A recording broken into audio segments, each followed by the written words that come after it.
Yo, what's going on? Mike from Mike Talk Sports. With DTR still in concussion protocol, former elite quarterback Joe Flacco looks to make his 2023 debut after signing with the Browns on November 20th. He's going to face the Rams this Sunday. So in today's episode of Mike Talk Sports, I'm going to be previewing this matchup with the Rams defense against Joe Flacco in this Browns offense. And overall, what will Joe Flacco look like for the Browns this season? So Joe Flacco, of course, last played in 2022 for the Jets, going 1-3 in 4 starts, and really his first 3 starts actually looked pretty solid. And of course, he had that insane historic comeback against the Cleveland Browns, now his former team, and he had this crazy game where he threw for 307 yards and 4 touchdowns. Now, his completion percentage was low, and his completion percentage really in the last couple of years have been atrocious, and I really don't see that changing in this matchup versus the Rams. But overall, Joe Flacco has looked pretty impressive, surprisingly, in the last couple of years in some limited playing time. Beyond that first clip of this video, Joe Flacco's mobility is extremely limited, so of course he's going to need a clean pocket for the most part. Now, can he step up and make some things happen in the pocket? Hypothetically, yes, but I really don't see him having the foot speed necessary to consistently extend the play within the pocket. Well, the good news for Joe Flacco, though, going to the Cleveland Browns, is the Cleveland Browns have a really nice offensive line. Now, I do think the Browns specialize in run blocking over pass blocking, but still, this pass blocking unit, you can argue, is certainly top 10, and overall, they're going to be mauling dudes in the run game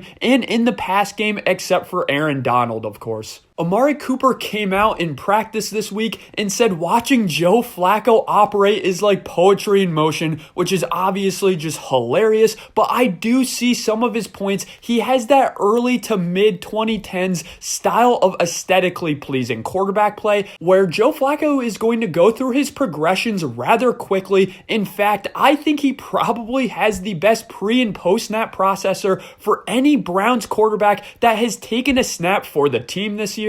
And he does have a rather fast internal clock, so it's not like he's going to be taking a million sacks in this game versus the Rams or to continue to the rest of the season. Now, he will get rid of the ball after going through his first set of reads, so he goes 1, 2, 3, 4, then he's going to look for the check down. If those aren't there, it's not like he's going to snap back to his first read. He's going to get the ball away, he's going to throw it in the dirt, which is a big reason why his completion percentage has been so low. That mobility and the ability to extend the play is just so limited. So he does a good job at throwing the ball away instead of taking a sack. And even though Joe Flacco's arm talent isn't what it used to be, it's still pretty sufficient. It's good enough to really hypothetically make any throw on the field. And his release is also quick enough with some nice mechanics within the pocket to really read the entire field. And he's especially good at hitting those flats and hitting those stick concepts 5 to 7 yards down the field. As you can see in some of these highlights, though, his intermediate ball throwing is still really nice, so I can see Amari Cooper and him hitting on a couple 15-yard outs in this game. Something that's also a positive for Joe Flacco in this whole Browns experience is that he does have a bit of familiarity with one of the targets he's going to be throwing to. I'm of course talking about Elijah Moore. So in the first 3 games of Elijah Moore in Joe Flacco's season last year, Moore averaged 4 catches for 46 yards, which is pretty solid. Now let's dive into the Rams defense for a little bit here. So the Rams defense has actually been sneaky good lately, and really overall this season, they're starting to get some continuity, especially in the secondary, and overall this unit is playing together. So in the last 2 weeks, they're actually number 1 in passes defended. Now they did face the Cardinals and the Seahawks, who are both struggling, so take that with a bit of a grain of salt. But overall, on the season, the Rams have the 7th lowest completion percentage against, which is really nice, 16th best in yards per attempt, and they are slightly below average with their pass rush,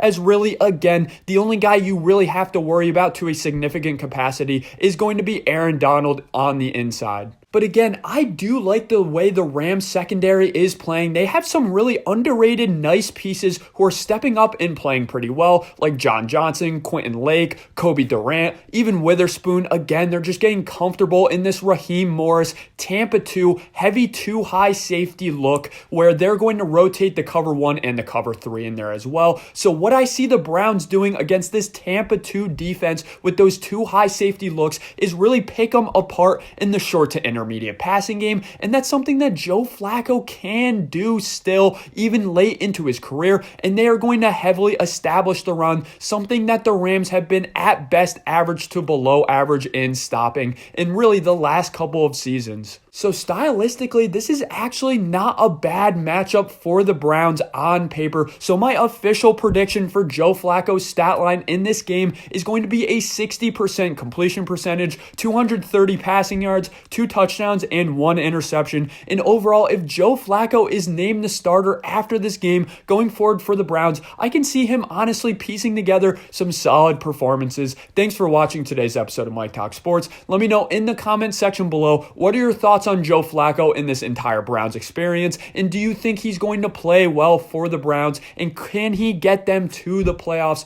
If you enjoyed today's episode of Mike Talk Sports, I really appreciate it, guys. Smack that like and hit subscribe.